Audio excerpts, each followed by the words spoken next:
And what I saw in the last 30 days at the Department of Energy under the past administration looked like something Roger. What you just saw is only the beginning, because beneath that awkward pause is a trail of claims that never quite add up. And the real question isn't why he said it, it's why he needed to.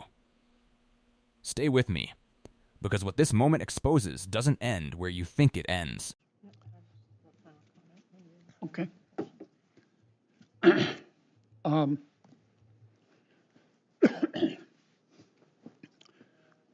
Mr. Chairman, or Mr. Secretary, I think you're one of President Trump's best appointments.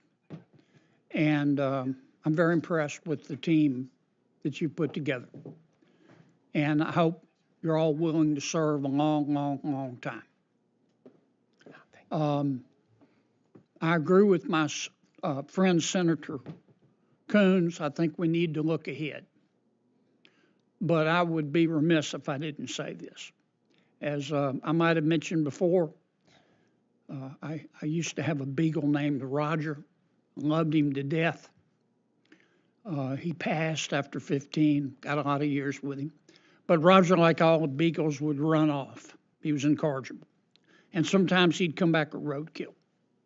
And he'd hide it under my back porch.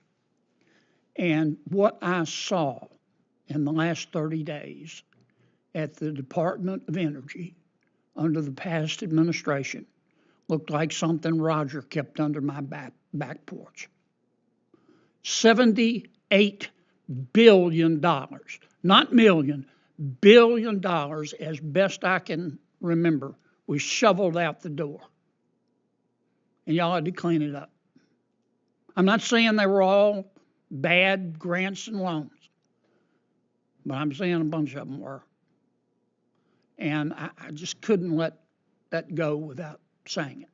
Now, I thought I heard you say, correct me if I'm wrong, that you see in our near future small modular nuclear reactors. Can you elaborate on that, or did I misunderstand you? No, you are correct, Senator.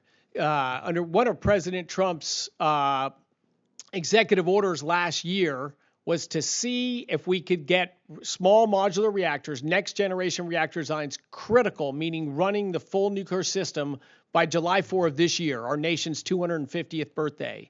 And I sit here today, we still have 2.5 months for that date, but I believe we will have multiple small modular reactors critical, meaning running their full nuclear system before July 4 this year. I could not be more excited about that. This is a next generation of nuclear energy where when you can build things small, meaning build as much as possible inside factories, you can drive down costs, you can drive up efficiencies. I think we truly are going to launch a nuclear renaissance during this administration. I think it's going to have enormous benefits around our country. I couldn't be more excited about it. And I could go on forever, so I'll stop. Thank you, Mr. Secretary. Look, this is not a news flash. To some extent, our grid is a mess. We've made some strides in clean energy, wind, solar. We can't get them hooked up. You didn't father that child, but you got to raise it. What are we doing? What can Congress do to help? I think there's challenges. Do we need more transformers? What's the problem? We need more transformers. We need more switchgear. We need more electrical equipment and electrical steel built in the United States, which is part of our supply chain efforts to build more of these equipments here. We need to apply artificial intelligence to these grid studies that you have to do when you put a new source on. They take years. That's crazy. But with artificial intelligence and I think some more common sense regulation, we're going to speed up these grid studies dramatically and prioritize of all the things that have their hand in the air to connect to the grid, which ones are going to be effective and reliable and improve the operation of the grid and help drive down the prices, and how can we get them approved and actual connection as quickly as possible. My last question is about AI and quantum computing. Look, I'm very proud what American companies have done in artificial intelligence. I do think we're ahead of China, and what people don't like to talk about in China is AI is supposed to tell you the truth. In China, AI can tell you the truth, except they can't criticize the Chinese government. In the long run, that's going to bite them on the elbow. I support AI. I think it's going to make our lives better if it doesn't kill us first. I don't know what to believe about AI. A lot of the smart people talking about AI also are trying to sell an IPO. And I'm not saying they're not telling the truth, but I think they're trying to sell an IPO. I would strongly encourage you and your team. The American people are plenty smart, but they're busy earning a living. To try to explain to them in basic terms, and frankly to Congress, how AI can be applied to energy production to make it more affordable and more efficient. Most Americans understand artificial intelligence, at least the general concept. They just don't know what the hell to do with it. And you don't need to comment on that, but you and the big brain sitting behind you, if you could do that for the American people, just centered on energy, and frankly do that for the members of Congress, you all deserve a pay raise. Great advice, Senator. That's two takeaways I have from today that we will indeed carry out and we will deliver on at the Department. Okay. What we just watched was a deceptively casual exchange, one that arrived dressed in folksy anecdotes, self-deprecating humor, and long-winded metaphors. But beneath that performance, the record shows a series of openings, evasions, and unchallenged claims that matter far more than the conversational tone would suggest. To understand what actually happened in this hearing, we need to strip away the colloquialisms and the personal stories.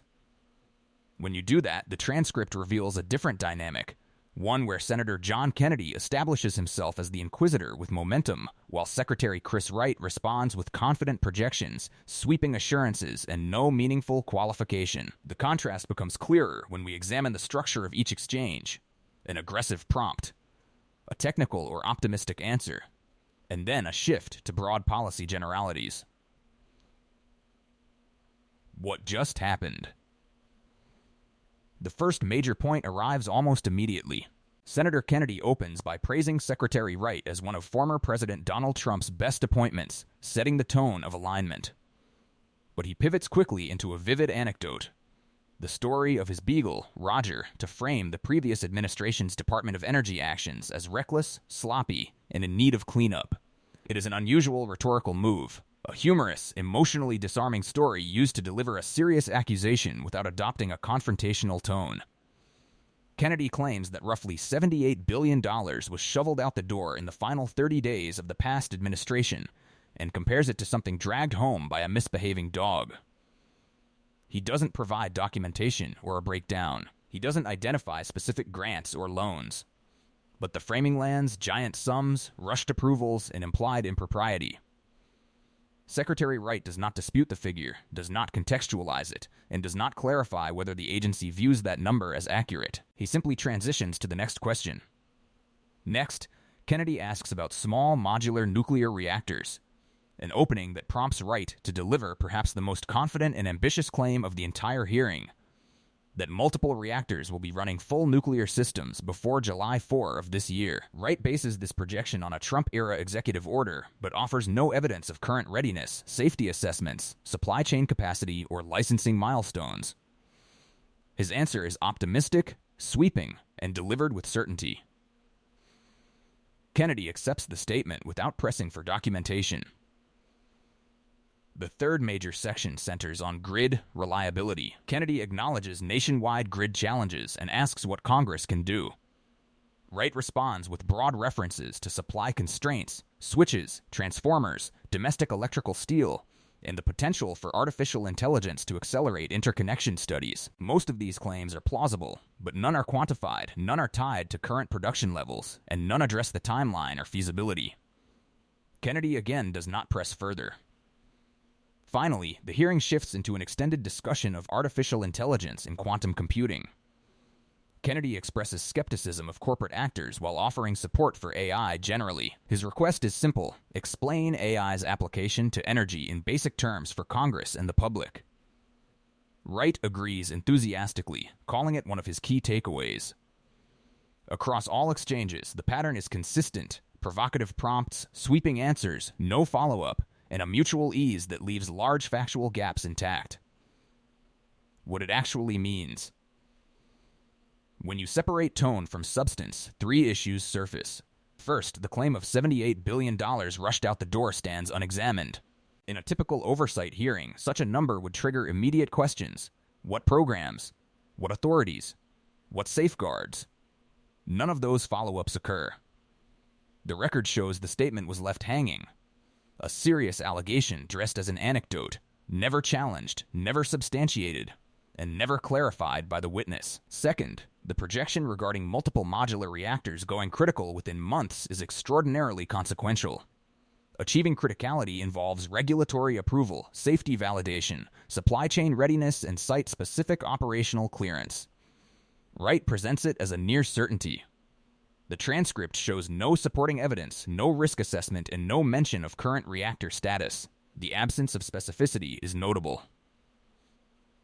Third, the grid reliability discussion includes recognitions of structural problems, backlogged interconnection queues, slow study processes, and supply shortages, yet nothing in the exchange identifies how the department intends to address these issues beyond generalities. Kennedy's metaphor of, "You didn't father that child, but you have to raise it," frames the dysfunction as inherited, but it also absolves current leadership of immediate responsibility. Wright's responses accept the premise without providing concrete timelines or commitments, what was not said.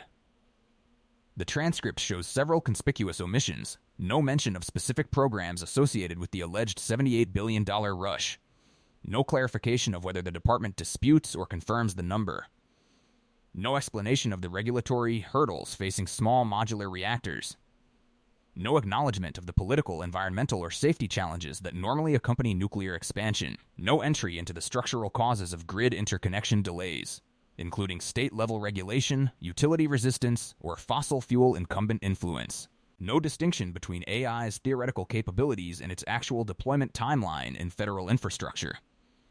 In every case, the rhetorical surface of the conversation suggests clarity, but the underlying record contains none of the details normally associated with verifiable oversight. The bigger picture. This hearing reflects a consistent dynamic in Trump-aligned energy policy circles. Positive assertions are made confidently, presented as inevitable, and delivered through broad conceptual explanations rather than specific auditable evidence. When examined in isolation, each answer sounds polished. But as a pattern, the absence of detail becomes its own form of information. Consider the nuclear timeline. If Wright is correct, this would represent one of the most accelerated deployments of nuclear technology in American history.